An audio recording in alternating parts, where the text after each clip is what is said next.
અત્રેના ચોટીલા સબ ડિવિઝનની અંદર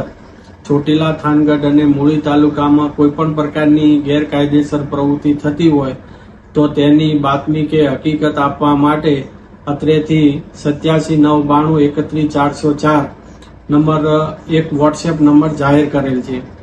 આ WhatsApp number ઉપર જુદી જુદી હકીકતો બાતમીઓ અમને મળતી હોય છે। તેવી જ એક હકીકત અમારા સામે આવેલી કે ચોટીલા નેશનલ હાઈવે 47 ઉપર જે વિવિધ હોટલો આવેલી છે એ હોટલોની અંદર જ્યારે યાત્રાધામ ખાતે યાત્રાળુઓ અને પ્રવાસીઓ આવતા હોય છે, અવર જવર રહેતી હોય છે, ત્યારે આ પ્રવાસીઓ યાત્રાળુઓ પાસેથી એમઆરપી એટલે કે મેક્સિમમ રિટેલ પ્રાઇસ કરતા વધુ ભાવો વસૂલ કરવામાં આવે છે। આ હકીકતોને ધ્યાને લઈ અત્રેથી અમારી નાયબ કલેક્ટર પ્રાંત ચોટીલાની ટીમ,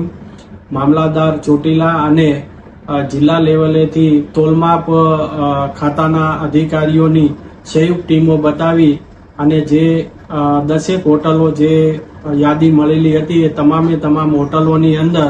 ટીમો દ્વારા તપાસણી હાથ ધરવામાં આવેલ હતી। આ તપાસણી દરમિયાન કુલ 5 હોટલોમાંથી આ હકીકત સાબિત થઈ કે એમઆરપી કરતા વધારે ભાવ વસૂલવામાં આવે છે। જેમાં હોટલોમાં જોવામાં આવે તો શ્રી રાજેશ્વરી હોટલ ચોટીલા, જેના માલિક છે અભયકુમાર મહેન્દ્રકુમાર સિંગાળા,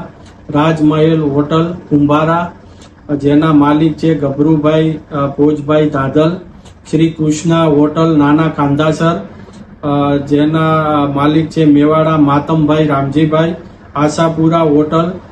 માલિક દિલીપસિંહ મહાવીરસિંહ જાડેજા અને બંસી હોટલ જેના જોગરાણા રવિભાઈ હીરાભાઈ। આ 5 હોટલોની અંદરથી એમઆરપી કરતા વધુ રકમ વસૂલવામાં આવતી હતી, જે સ્થળ પરની ટીમો દ્વારા આ હકીકત સામે આવી, જેથી આ ગુનાહિત પ્રવૃત્તિ સાબિત થતા તમામે તમામ હોટલની સામે એક હોટલ દીઠ 10,000 રૂપિયા દંડ લેખે 5 હોટલો સામે 50,000 રૂપિયાની દંડનીય કાર્યવાહી કરવામાં આવેલ છે।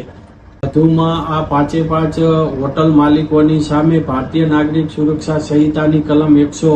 129 મુજબ સારા વર્તન અંગેની જામીનગીરી લેવાની પણ કાર્યવાહી હાથ ધરવામાં આવેલ છે। અને જો આ હોટલના માલિકો દ્વારા ફરીવાર જો આવી કોઈ પ્રવૃત્તિ અમારા ધ્યાને કે આ જે નંબર જાહેર કરેલો છે તેના પર હકીકતો સામે આવશે તો આ હોટલને સીલ મારી અને આગળની અન્ય કાયદેસરની કાર્યવાહી હાથ ધરવામાં આવશે।